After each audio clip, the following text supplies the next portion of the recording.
नमस्कार दोस्तों, घटना चक्र एमसीक्यू का तीसरा वीडियो है ये। फिजिक्स का तीसरा वीडियो है। इससे पहले मैं फिजिक्स के 2 वीडियो बना चुका हूँ। ये है बहुत ही इम्पोर्टेंट चैप्टर, प्रकाश, लाइट। हर साल इससे क्वेश्चन पूछे जाते हैं, तो इसका एमसीक्यू करते हैं। पहला क्वेश्चन है कि निम्न में से किन विकिरण में ऊर्जा प्रति क्वांटम सर्वाधिक होती है? तो 200 से 280 नैनोमीटर में। सौर विकिरण निम्न में से किस परास में दिखता है? तो 400 से 700 नैनोमीटर में दिखता है, तभी हम इसको देख पाते हैं। ये विजुअल लाइट का 400 से 700 नैनोमीटर परास होता है, दृश्य प्रकाश का। दृश्य प्रकाश का दैर्घ्यमान प्रसार होता है 390 से 780। अगला है, दृश्य स्पेक्ट्रम के तरंग दैर्घ्य की सीमा होती है, तो 3900 एंगस्ट्रॉम से 7600 एंगस्ट्रॉम तक होती है दृश्य का।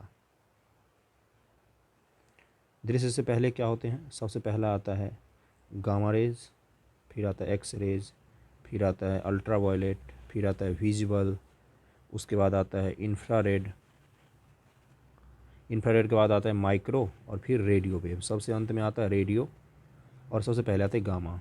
जब हम गामा से रेडियो की तरफ जाएंगे, फ्रीक्वेंसी कम होगी और तीक्ष्णता भी कम हो जाएगी। अगला है, मानव आँख दृश्य प्रकाश के जिस तरंग दैर्घ्य के लिए सर्वाधिक सुग्राही होती है वो क्या होता है? 5500। प्रकाश विकिरणों की प्रकृति क्या होती है? तरंग एवं कण दोनों की। इसकी खोज की थी अल्बर्ट आइंस्टाइन ने। फोटो इलेक्ट्रिक इफेक्ट यही होता है कि प्रकाश डुअल नेचर में होता है, तरंग भी होता है और कण के जैसे भी काम करता है। अगला है, प्रकाश सीधी रेखा में चलता प्रतीत होता है, क्यों? क्योंकि इसका तरंग दैर्घ्य, वेवलेंथ बहुत ही कम होता है। ये छोटे होते हैं, इसलिए ये सीधी रेखा में दिखाई देता है। अगर तरंग दैर्घ्य बड़ा होगा तो ये सीधी रेखा में दिखाई नहीं देगा। निम्नलिखित में से किसका वेग अधिकतम होता है? तो प्रकाश का सबसे तेज होता है। निम्न में से कौन सा कथन सत्य है? प्रकाश का वेग अधिक होता है, ये तो सत्य है। ध्वनि का वेग सबसे अधिक होता है, ये गलत है। आकाशीय पिंडों का वेग सबसे अधिक होता है, ये भी गलत है। तो अब आंसर हो जाएगा ऑप्शन ए। प्रकाश का शून्यावकाश में वेग अनुमानतः क्या होता है? शून्यावकाश मतलब कि वैक्यूम में पूछ रहा है, तो 3 लाख किलोमीटर प्रति सेकेंड होता है। प्रकाश की गति क्या है? 3 × 10⁸ मीटर प्रति सेकेंड। प्रकाश का वेग अधिकतम होता है कहाँ? निर्वात में, वैक्यूम में। प्रकाश की गति किसके बीच से जाते हुए न्यूनतम होगी? तो कांच के बीच से। जिसका अपवर्तनांक जितना ज़्यादा होगा वहाँ पर प्रकाश की स्पीड उतनी ही कम हो जाएगी। तो सबसे ज़्यादा होता है निर्वात में, उसके बाद वायु में, उसके बाद जल में, फिर कांच में आता है। सूर्य के प्रकाश को धरती की सतह पर पहुँचने में लगने वाला समय कितना होता है? 8.5 मिनट, 8.5 मिनट लगभग, 8.5 मिनट होता है। सूर्य से पृथ्वी तक प्रकाश के पहुँचने में लगभग समय लगता है 8 मिनट का, 8 मिनट 5 सेकेंड करके होता है। सूर्य का प्रकाश पृथ्वी पर पहुँचता है 8 मिनट में। प्रकाश तरंग के वायु से कांच में जाने पर जो चर वेरिएबल प्रभावित होते हैं वे कौन से होते हैं? तो तरंग दैर्घ्य यानी कि फ्रीक्वेंसी और वेवलेंथ और वेग, यही प्रभावित होगा बस, और नहीं प्रभावित होगा कुछ भी। अगला है, जब प्रकाश एक माध्यम से दूसरे माध्यम में जाती है तो निम्न से कौन सा एक अपरिवर्तित रहता है? तो फ्रीक्वेंसी वैसा ही रहता है, फ्रीक्वेंसी नहीं बदलता है। जब प्रकाश एक माध्यम से दूसरे में जाता है तो निम्न से कौन सी नहीं बदलती है? रिपीटेड है फिर से 2020 बीपीएससी का, तो आवृत्ति। जब प्रकाश की किरण सघन माध्यम से विरल माध्यम में गमन करती है तो इसकी चाल बढ़ जाती है तथा यह अभिलंब से दूर हट जाती है। यह अपवर्तनांक का सिद्धांत है, यह अभिलंब होता है। ये सघन है, ये विरल माध्यम है। तो सघन से विरल जाएगी, अभिलंब से दूर हट जाएगी, ऐसे आएगा।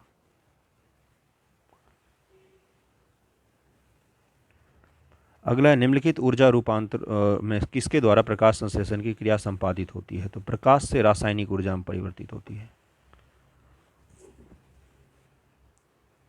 और इससे क्या बनता है उपोत्पाद? ऑक्सीजन वो छोड़ती है और पर्णहरित बनाते हैं वो। 6CO2 प्लस 12H2O प्रकाश ऊर्जा प्लस पर्णहरित यानी क्लोरोफिल, इसे C6H12O6 बनाता है और 6 ऑक्सीजन मुक्त होता है इससे। प्रकाश सजावट तथा विज्ञापन के लिए विसर्जन नलिकाओं में प्रयुक्त होने वाली गैस कौन सी होती है? नियॉन गैस का यूज होता है। साबुन के पतले झाग में चमकदार रंगों का बनना किस परिघटना का परिणाम होता है? तो बहुलित परावर्तन और व्यतिकरण ऑप्शन ए हो जाएगा। पूर्ण आंतरिक परावर्तन होता है किसमें? हीरे से कांच में। प्रकाश तंतु ऑप्टिकल फाइबर जिस सिद्धांत पर काम करता है वो कौन सा है? पूर्ण आंतरिक परावर्तन। प्रकाश ऑप्टिकल फाइबर क्यों यूज होता है? कम्युनिकेशन के लिए। इसके अंदर में कांच लगा होता है जिससे इंटरनल रिफ्लेक्शन होता है, टोटल इंटरनल रिफ्लेक्शन, और उससे इंटरनेट वगैरह चलता है। प्रकाश ऊर्जा का ऑप्टिकल फाइबर में संचरण निम्नलिखित के अनुप्रयोग द्वारा होता है? तो पूर्ण आंतरिक परावर्तन के द्वारा ही होता है। निम्नलिखित में किस परिघटना का उपयोग ऑप्टिकल फाइबर में किया जाता है? तो रिपीटेड क्वेश्चन है सारे। पूर्ण आंतरिक परावर्तन। तंतु प्रकाशीय संचार में संकेत किस रूप में प्रवाहित होता है? तो प्रकाश तरंग के रूप में प्रवाहित होता है। तंतु प्रकाशीय संचार वही होता है, ऑप्टिकल फाइबर कम्युनिकेशन। तंतु प्रकाशिकीय पूर्ण आंतरिक परावर्तन सिद्धांत पर काम करता है, सही है। प्रकाशिकीय तंतु संचार तंत्र में ऊर्जा उपभोग अत्यधिक कम होता है, ये भी सही है।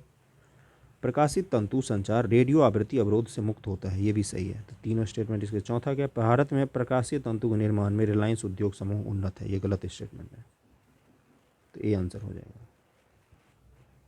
मरीजों के पेट के अंदर का परीक्षण करने हेतु डॉक्टरों द्वारा प्रयुक्त एंडोस्कोप निम्नलिखित किस सिद्धांत पर काम करता है? तो प्रकाश का सकल आंतरिक परावर्तन, टोटल इंटरनल रिफ्लेक्शन। अगला है कि एंडोस्कोप क्या होता है? तो एंडोस्कोप का काम होता है चिकित्सीय उपकरण होता है जो कैमरे का प्रकार कहना गलत होगा। इसमें एक नली लचीली सी होती है जिसको पेट के अंदर डाल के चित्र लिया जाता है। मृग मरीचिका का क्या कारण होता है? वही टोटल इंटरनल रिफ्लेक्शन। मरीचिका का बनना उदाहरण है किसका? वही टोटल इंटरनल रिफ्लेक्शन। मृग तृष्णा उदाहरण है। रिपीटेड सारे क्वेश्चन हैं।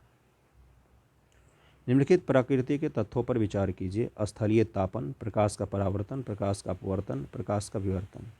किस तत्व के कारण मरीचिका होती है? तो मरीचिका के लिए जरूरी होता है सतहीय तापन, मरुस्थल में होगा ये, और प्रकाश का अपवर्तन। एक कटा हुआ हीरा क्यों जगमगाता है? तो टोटल इंटरनल रिफ्लेक्शन के कारण। जो हीरा जितने अच्छे से कटा हुआ होगा वो उतना ज़्यादा चमकदार होता है, इसी कारण से। उचित रीति से कटे हीरे के असाधारण चमक का अद्भुत कारण क्या होता है? तो उसका अति उच्च अपवर्तन सूचकांक होता है। एक कटा हुआ हीरा जगमगाहट के साथ चमकता है, क्यों? क्योंकि पूर्ण आंतरिक परावर्तन के कारण। ऑप्शन ए हो जाएगा 38 का। 39, एक कटा हुआ हीरा जगमगाहट के साथ चमकता है। रिपीटेड क्वेश्चन सारे, बी ऑप्शन। नीचे दिए गए हीरा अपना ही आकार के अनुकारी कांच से अधिक झिलमिलाता है, ये तो सही है। हीरे का अपवर्तन कांच के अपवर्तनांक से कम होता है। उपयुक्त दोनों वक्तव्यों के संदर्भ में कौन सा? तो ये दूसरा गलत है, कांच से कम नहीं हो सकता, तो ऑप्शन सी हो जाएगा। किसी वस्तुओं के 3 डायमेंशनल प्रतिरूप अंकित या पुनरावृत्त करने की तकनीक का क्या नाम है? होलोग्राफी कहा जाता है इसको। 3D फोटो बनाने की तकनीक होती है होलोग्राफी। होलोग्राम लगे होते हैं किताबों पर, वो इसी से बनता है। त्रिआयामी चित्र लेने के लिए निम्न से किसका प्रयोग होता है? तो होलोग्राफी का। ऑप्शन बी हो जाएगा। एक इलेक्ट्रॉनिक पुंज को फॉस्फोरस कोटेड पर्दे पर फोकस कर प्रतिबिंब को पर्दों पर जनित करना कहलाता है, तो रोस्टर स्कैन कहलाता है इसको, CRT। कैथोड रे ट्यूब मॉनिटरों से होता है यह। रमन प्रभाव का प्रकाश के उन किरणों से संबंध हैं जो आर पार जाती हैं। सभी पारदर्शी माध्यमों के आर पार जो जाती हैं उन्हीं से संबंध है। ध्वनि के पुनरुत्पाद के लिए CD ऑडियो प्लेयर में प्रयुक्त होता है, तो लेजर बीम प्रयुक्त होता है। अगला क्वेश्चन है कि जब एक CD ऑडियो और वीडियो प्रणालियों में प्रयुक्त होने वाली कॉम्पैक्ट डिस्क सूर्य के प्रकाश में देखी जाती है तो इंद्रधनुष के समान रंग दिखाई देता है, क्यों? परावर्तन और विवर्तन के कारण, स्कैटरिंग या डिफ्रैक्शन बोलते हैं, स्कैटरिंग नहीं, डिफ्रैक्शन बोलते हैं इसको, रिफ्लेक्शन एंड डिफ्रैक्शन के कारण। दीर्घ तरंग दैर्घ्य वाले प्रकाश का प्रकीर्णन लघु तरंग दैर्घ्य वाले प्रकाश से कहीं अधिक होता है। तो ये गलत है, ऐसा नहीं होता है। जल में दृश्य प्रकाश की गति निर्वात में गति का 0.95 गुना होती है। रेडियो तरंगें द्रुतगामी दोलायम वैद्युत धाराओं से उत्पन्न होती हैं। तो ये सही होती है। अतिचालन वाहनों का पता लगाने के लिए पुलिस डॉपलर के परिवर्तित लघु रेडियो तरंग प्रभाव का उपयोग करती है। तो ये दोनों स्टेटमेंट सही है, हाई स्पीड वाली गाड़ी को पकड़ने के लिए। एक चलचित्र में पूरी फिल्म के एक सिरे से दूसरे सिरे तक सामान्यतः 24 फ्रेम प्रति सेकंड प्रक्षेपित किए जाते हैं। आँख की रेटिना पर निर्मित प्रतिबिंब उद्दीपन हटाने के बाद 0.1 सेकंड तक बना रहता है। तो इसका ए सही है, परंतु आर गलत है। 0.1 सेकंड तक नहीं, 1 का 16वां भाग तक बना रहता है। तो इसका आंसर सी हो जाएगा। दूरदर्शन के संकेत एक निश्चित दूरी के बाद नहीं मिल सकते। क्यों? क्योंकि पृथ्वी की सतह वक्राकार है। पृथ्वी ऐसे है, अगर एंटीना यहाँ है तो यहीं तक मिलेगा, यहाँ नहीं मिल सकता। अगर पृथ्वी ऐसी होती तो एक एंटीना लगाने से पूरे जगह ट्रांसमिशन हो सकता था। दूरदर्शन प्रसारण में श्रव्य संकेतों का प्रेषण करने के लिए प्रयुक्त तकनीक क्या है? आवृत्ति मॉड्यूलन। ऑप्शन बी हो जाएगा। दृष्टिपटल, रेटिना पर जो चित्र बनता है वह होता है, वह वस्तु से हमेशा छोटा और उल्टा होगा। Option C. अभिनेत्र लेंस द्वारा किसी वस्तु का किस प्रकार का प्रतिबिंब रेटिना पर बनाया जाता है? तो उल्टा और वास्तविक हमेशा। क्या मुख्य कारण है कि एक आंख की अपेक्षा दो आंखों का होना अधिक उपयुक्त होता है? तो दूरी और गहराई का एहसास दो आंखों के कारण ही हो पाता है। पूर्ण सूर्य ग्रहण के दौरान सूर्य को सीधे देखने से आंखों में अपरिवर्तनीय क्षति पहुंचती है। रेटिना का जलना सूर्य की किरणों के निम्न घटक में से किस एक के कारण होता है? तो अल्ट्रावायलेट प्रकाश के कारण होता है, यूवी। इसके बाद विजिबल आता है, तो ये हमारे आंख के लिए नुकसानदेह होता है। किसी तारे का रंग दर्शाता है उसका ताप। ऑप्शन बी हो जाएगा। अगला है, वायुमंडल में प्रकाश के विसरण का कारण क्या होता है? धूलकण। वातावरण में प्रकाश का विसरण निम्नलिखित की वजह से होता है, तो धूलकण की वजह से होता है।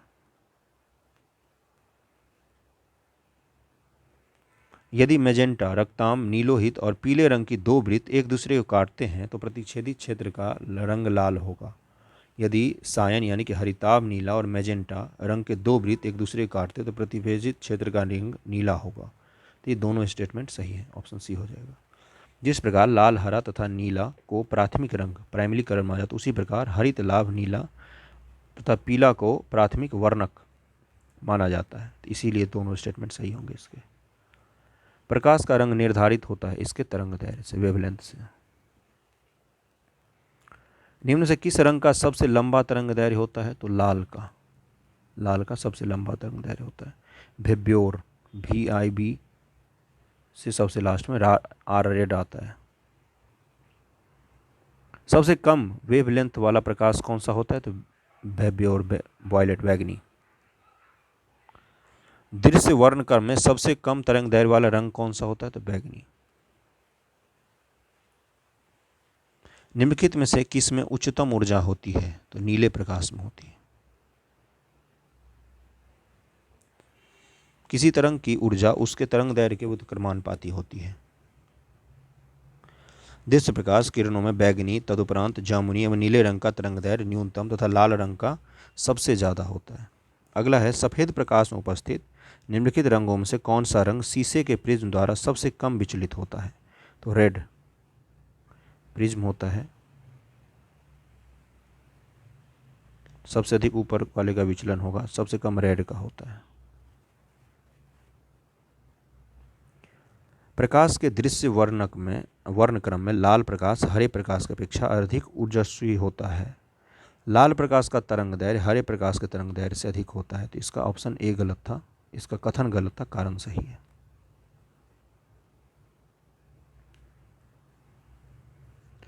हमें वास्तविक सूर्योदय से कुछ मिनट पूर्व ही सूर्य दिखाई देने का कारण क्या होता है? तो प्रकाश का अपवर्तन, प्रकाश का अपवर्तन होता है। क्षितिज के समीप सूर्य एवं चंद्रमा के दीर्घ वृत्ताकार दिखाई देने का कारण क्या होता है? अपवर्तन। सूर्य के प्रकाश के अदृश्य भाग से प्रकाश संश्लेषण किया जाता है बैक्टीरिया द्वारा। अदृश्य भाग से, सूर्य प्रकाश का जो अदृश्य भाग होता है उससे बैक्टीरिया प्रकाश संश्लेषण करती है। ट्रैफिक सिग्नल में लाल प्रकाश क्यों होता है? क्योंकि इसकी तरंग दैर्घ्य सर्वाधिक होती है लाल की। खतरे का सिग्नल लाल रंग का बनाया जाता है, बिल्कुल सही है।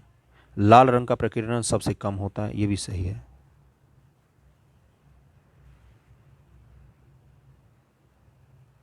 सूर्यास्त या सूर्योदय के समय सूर्य के लाल रंग का प्रतीत होने का क्या कारण होता है? तो प्रकाश का प्रकीर्णन, ऑप्शन ए सही हो जाएगा। अस्त होते समय सूर्य लाल क्यों दिखाई देता है? प्रकीर्णन के कारण। अंतरिक्ष यात्री को आकाश का रंग दिखाई देगा काला, क्योंकि वहां वायुमंडल नहीं है ऊपर। सूर्य का श्वेत प्रकाश 7 रंगों का मिश्रण होता है, तो बैंगनी प्रकाश का तरंग दैर्घ्य सबसे कम होता है, जबकि लाल का सबसे अधिक। जब सूर्य का प्रकाश पृथ्वी के वायुमंडल प्रवेश करता है तो वह पृथ्वी के वायुमंडल में स्थित गैसों धूलकण के कारण टकराता है, और टकराने के बाद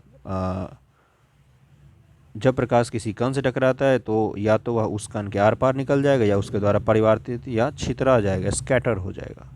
इसी कारण से दिखाई देता। अंतरिक्ष में जाकर आकाश को देखो तो वो काला दिखता है, क्यों? क्योंकि वहाँ हवा के कणों द्वारा प्रकीर्णन नहीं हो पाता है। जब अधिक ऊंचाई पर वायुयान से आकाश को देखा जाए तो वह दिखाई देगा काला। समुद्र नीला क्यों होता है? आकाश का परावर्तन तथा जल के कणों द्वारा प्रकाश के प्रकीर्णन के कारण। आकाश का परावर्तन होता है उसमें, और जल के कण उसमें प्रकीर्णन भी करते हैं। हमें हरी घास का रंग दिखाई क्यों देता है? यह हरे रंग के प्रकाश को हमारी आंखों पर आवर्तित कर देती है। इसमें क्या होता है, जैसे जो पीला चीज़ हमें दिखाई दे रहा है ना, उससे वो चीज़ पीले रंग को छोड़ के बाकी सभी रंगों को अवशोषित कर रही है, पीले रंग को वो वापस कर रही है। इसीलिए हमें कोई चीज़ येलो दिखाई देता है या कोई चीज़ रेड दिखाई देता है। प्रसारी विश्व की संकल्पना आधारित है डॉपलर प्रभाव पर। मान लीजिए पृथ्वी से पश्चिमगामी हो रहे एक रॉकेट यान की चाल प्रकाश की वेग के 2/10 है। रॉकेट यान में स्थित यात्रियों को जो प्रकाश नीला दिखाई दे रहा है वह पृथ्वी पर स्थित प्रेक्षकों को किस रंग का दिखाई देगा? तो पीला दिखाई देगा वो। अगला क्वेश्चन है, किसी उत्तल दर्पण द्वारा अनंत तथा दर्पण के ध्रुव P के बीच रखे बिंब के प्रतिबिंब की प्रकृति क्या होगी? तो आभासी और सीधा बनेगा वो। कार में पीछे के यातायात के दृश्यावलोकन के लिए किस प्रकार के शीशे लगाए जाते हैं? तो उत्तल दर्पण लगाए जाते हैं, रियर व्यू मिरर। कार के पीछे आने वाले यातायात को देखने के लिए निम्नलिखित प्रकार के दर्पणों में से किसका उपयोग होता है? तो उत्तल दर्पण का। रिपीटेड क्वेश्चन है ये सब। वाहनों में किसका प्रयोग होता है देखने के लिए? तो उत्तल का, सारे रिपीटेड हैं। दाढ़ी बनाने के लिए किसका प्रयोग होता है? तो अवतल दर्पण का प्रयोग होता है। धूप से बचने के लिए छाता में रंग संयोजन निम्न से कौन सा सबसे उचित होता है? तो ऊपर उजला नीचे काला, जिससे व्हाइट कलर सब कुछ रिफ्लेक्ट कर देगा और ब्लैक कलर उसको नीचे नहीं आने देगा। खगोलीय दूरदर्शी से बना प्रतिबिंब होता है काल्पनिक व बड़ा। जब दो समानांतर समतल दर्पण के बीच किसी वस्तु को रख दी जाती है तो बनने वाले प्रतिबिंबों की संख्या कितनी होगी? अनंत बनती है ये प्रतिबिंब। ये घर में भी हम ट्राई कर सकते हैं। प्रकाश के एक बिंदु स्रोत को दो समानांतर समतल दर्पण के मध्य रखने पर कितने प्रतिबिंब बनेंगे? तो अनंत बनेंगे, इनफाइनाइट। जब किसी दर्पण को थीटा कोण से घूर्णित किया जाए तो परावर्तित किरण का घूर्णन क्या होगा? 2 थीटा, 2 डिग्री से घूम जाएगा, 2 गुने से। यातायात संकेतों पर जड़ी हुई कांच की छोटी छोटी मणिकाएं उन पर प्रकाश पड़ने पर तेजी से चमकने लगती है, सही है ये। प्रकाश पूर्णतः परावर्तित होता है जब आपतन का कोण एक निश्चित क्रांतिक कोण से अधिक हो जाता है एवं अपेक्षाकृत सघन माध्यम से गुजरता हुआ प्रकाश एक अपेक्षाकृत विरल माध्यम से परावर्तित होता है। तो इसका आंसर हो जाएगा ए, यानी कि कथन और कारण दोनों सही हैं इसके। प्रकाश में 7 रंग होते हैं, रंगों को अलग करने का क्या तरीका होता है? प्रिज्म द्वारा। एक प्रिज्म लगा दो, 7 रंग अलग अलग हो जाएंगे। इंद्रधनुष के रंगों का सही क्रम क्या होता है? नीला, हरा, लाल, हरा, पीला। जब धूप वर्षा की बूंदों पर गिरती है तो इंद्रधनुष बनता है। इसके लिए निम्नलिखित में कौन सी भौतिक परिघटना जिम्मेदार होती है? तो परिक्षेपण भी होता है, अपवर्तन भी होता है और आंतरिक परावर्तन, तीनों ही होता है इंद्रधनुष में। प्रकाश का वर्ण विक्षेपण संभव है प्रिज्म के द्वारा। रिपीटेड क्वेश्चन है ये। अधोलिखित में कौन सा रंग इंद्रधनुष के मध्य में दिखाई देता है? तो हरा हमेशा मध्य में दिखाई देता है। इंद्रधनुष के दोनों सीमांत वर्णपट्ट कौन से होते हैं? बैंगनी और लाल। भेब्योर है ना, तो आर पे खत्म हो रहा है, तो एक जगह भेब्यो, ऊपर भेब्यो वायलेट होगा, नीचे रेड होगा। दोपहर के 12 बजे किस दिशा में इंद्रधनुष बनेगा? दोपहर के 12 बजे ये बन ही नहीं सकता। या तो सुबह के समय बनेगा जब सूर्य की किरण तिरछी हो, या तो शाम के समय बनेगा।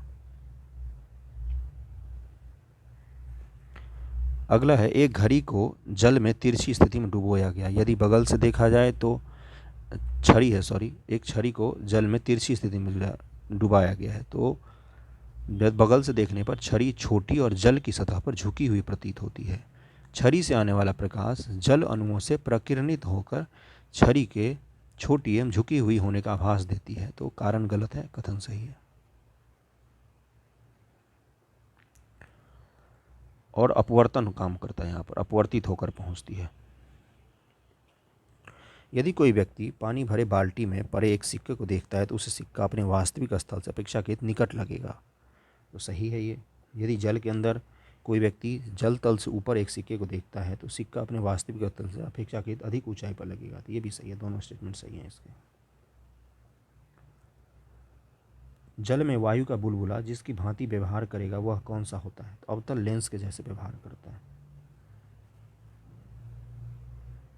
जल के अंदर वायु का बुलबुला व्यवहार करता है अपसारी लेंसों जैसा। Option C. किसी व्यक्ति का पूरा प्रतिबिंब देखने के लिए समतल दर्पण की न्यूनतम ऊंचाई कितनी होनी चाहिए? तो व्यक्ति के ऊंचाई की आधी, तभी व्यक्ति को पूरी देखा जा सकता है। एक समतल दर्पण की वक्रता त्रिज्या होती है अनंत। यूपी लोअर का क्वेश्चन था ये। 1.5 मीटर लंबे व्यक्ति को अपना खराब संपूर्ण प्रतिबिंब देखने के लिए आवश्यक दर्पण की लंबाई कितनी होगी? तो इसका आंसर हो जाएगा 3 मीटर।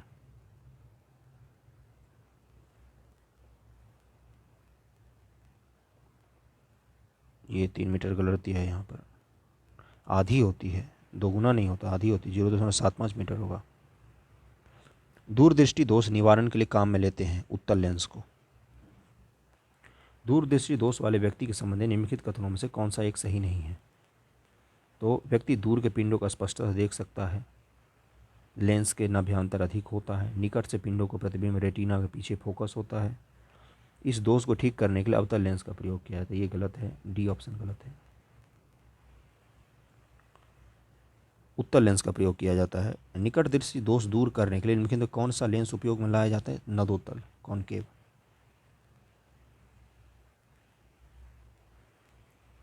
निकट दृष्टि दोष को ठीक किया जाता है अवतल लेंस प्रयुक्त करके। Option B. मायोपिया, निकट दृष्टि दोष को ठीक किया जाता है अवतल लेंस द्वारा। फिर से यही क्वेश्चन आया। निकट दृष्टि दोष रोग की मुक्ति होती है, रिपीटेड हैं सारे, अवतल लेंस द्वारा। जब एक व्यक्ति तीव्र प्रकाश क्षेत्र से अंधेरे कमरे में प्रवेश करता है तो उसे कुछ समय के लिए स्पष्ट दिखाई नहीं देता, बाद में धीरे धीरे उसे चीज़ें दिखने लगती हैं। इसका कारण क्या होता है? इसका कारण होता है आँखों में स्थित कोन फोटो रिसेप्टर। इसका आंसर गलत दिया था आयोग ने। तीव्र प्रकाश की स्थिति में कार्य करने हेतु अधिक अनुकूल होते हैं, जबकि रॉड रिसेप्टर जो अंधेरे में कार्य करने के लिए अधिक अनुकूल होते हैं। तीव्र प्रकाश में रेडोप्सिन समाप्त हो जाता है या क्षीण होकर निष्क्रिय हो जाता है, जबकि अंधेरों में रेडोप्सिन के पुनः विचरण या पुनः संश्लेषण हो जाने के कारण अंधेरे में रखी वस्तु दिखाई देने लगती है। तो तीव्र प्रकाश के क्षेत्र में अंधेरे कमरे में प्रवेश करने पर पुतली के आकार में परिवर्तन भी होता है, जिससे आँखों को अंधेरों के प्रति अनुकूलित होने में कुछ समय लगता है। इसीलिए कुछ देर बाद हमें दिखना शुरू हो जाता है अंधेरों में। पढ़ने में काम आने वाला ग्लासेस किस प्रकार के लेंस से बने होते हैं? तो उत्तल दर्पण। Option B. आँखों में संकेंद्रण होता है लेंस की उत्तलता में परिवर्तन द्वारा। निम्नलिखित में से कौन सा एक सही नहीं है? मृग तृष्णा एक प्रकाश के भ्रम है, ये तो सही है। जो प्रकाश के पूर्ण आंतरिक परावर्तन से उत्पन्न होता है, ये भी सही, ये सही है। सर्च लाइट में अवतल दर्पण प्रयुक्त होता है, सही है। गर्मी में सामान्यतः सफ़ेद या हल्के रंग वाले कपड़े गाढ़े रंग के कपड़ों की तुलना में वरीय माने जाते हैं, तो सही होता है। डी है, एक छोटे छिद्र वाला उत्तल दर्पण डॉक्टरों द्वारा रोगियों के कान, नाक, गले की जांच के लिए प्रयोग में लाया जाता है, तो ये स्टेटमेंट गलत है। उत्तल दर्पण यूज नहीं किया जाता है डॉक्टरों द्वारा। हेड मिरर जो प्रयोग किया जाता है एक छोटे दर्पण वाला अवतल होता है, वो अवतल होता है, ना कि उत्तल दर्पण। खोज बत्ती यानी कि सर्च लाइट में कौन सा दर्पण होता है? तो नतोदर।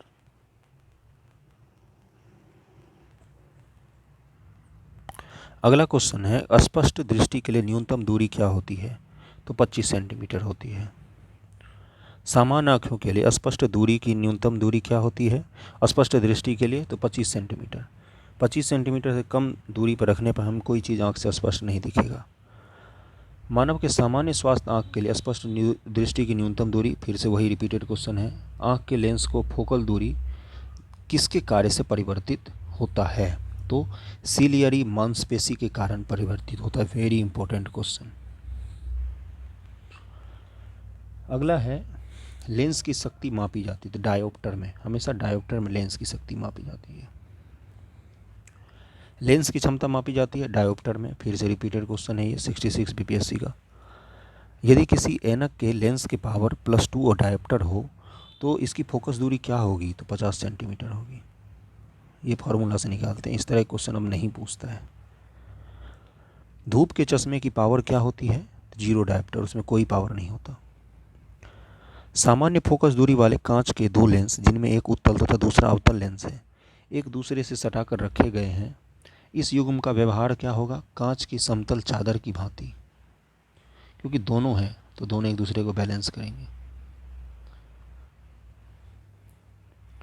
कैमरे का द्वारक और कपाट गति का निम्नलिखित में कौन सा संयोग अधिकतम उद्भासन होने देगा? फोकस 22 होना चाहिए और क्या दिया है कपाट, I/60 होना चाहिए।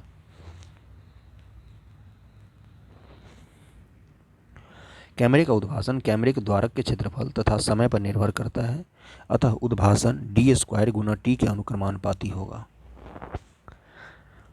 आँख के रेटिना के परंपरागत कैमरे के निम्नलिखित में से किस भाग से तुलना की जा सकती है? तो फिल्म से की जा सकती है, ये ऑप्शन सही हो जाएगा। मनुष्य की आँख में किसी वस्तु का प्रतिबिंब जिस भाग पर बनता है वह क्या कहलाता है? वो होता है दृष्टिपटल, ऑप्शन डी। मनुष्य की आंख में किसी वस्तु का प्रतिबिंब कहाँ बनता है? तो दृष्टिपटल पर, डी, रेटिना। किसी वस्तु का प्रतिबिंब मनुष्य की आंख में कहाँ बनता है? तो रेटिना या दृष्टिपटल। रिपीटेड क्वेश्चन है सारे। मनुष्य की आंख किसी वस्तु पर प्रतिबिंब बनाती है रेटिना पर। किसी अपारदर्शी वस्तु का रंग उस रंग के कारण होता है जिसे वह परावर्तित करता है। हमेशा परावर्तित जिस चीज़ को कर रहा है वही कलर हमें दिखाई देता है। अगर ये चीज़ येलो दिखाई दे रहा है तो यानी कि येलो रंग का परावर्तन कर रहा है, बाकी सभी रंगों को ये अवशोषित कर ले रहा है। एक रंगीन टेलीविज़न में 3 आधारभूत रंगों के मिश्रण से रंग बनते हैं, तो लाल, हरा, नीला, यही 3 आधार वर्ण होते हैं। वे कौन से वर्णमूल हैं जिनसे टीवी के पर्दे पर विभिन्न रंग प्रकट होते हैं? तो 3 ही होते हैं, लाल, हरा और नीला। जब लाल, नीले तथा हरे प्रकाश का पुंज एक स्थान पर पड़ता है तब प्रकाश का रंग क्या हो जाता है? सफ़ेद। निम्न से कौन सा प्राथमिक रंग नहीं है? तो लाल, हरा, नीला, ये लाल, पीला और नीला ये प्राथमिक होते हैं, काला प्राथमिक नहीं होता है। 3 रंग मूल रंग कौन से हैं? 3 रंग जो मूल रंग हैं, नीला, हरा और लाल, ये तीनों मूल रंग होते हैं। सूर्य के प्रकाश में रंगों की संख्या 7 होती है, ऑप्शन डी। निम्न रंगों में विषम को पहचानिए। तो हरा, लाल और पीला ये मेन रंग होते हैं, भूरा मुख्य रंग नहीं होते हैं। अब क्या निम्नलिखित परिघटनाओं पर विचार कीजिए। गोधूलि से सूर्य का आमाप, उष्ण काल में सूर्य का रंग, क्या पूछा है? दृष्टि भ्रम। अच्छा, आँख का मतलब किससे भ्रमित हो जाता है? तो गोधूलि में सूर्य का आमाप सही है ये। उष्ण काल में सूर्य का रंग, ये भी सही होता है क्योंकि रेड दिखाई देता है जबकि एक्चुअली में वो रेड होता नहीं है। आकाश में तारों का टिमटिमाना, आकाश में ध्रुव तारे का दिखना। तो आकाश में तारों का टिमटिमाना सही है, ध्रुव तारे का दिखना नहीं होता है, दृष्टिभ्रम नहीं, वास्तविकता में होता है वो। तो 1 सही हो जाएगा, 2 सही हो जाएगा और चौथा सही हो जाएगा। अगला क्वेश्चन है,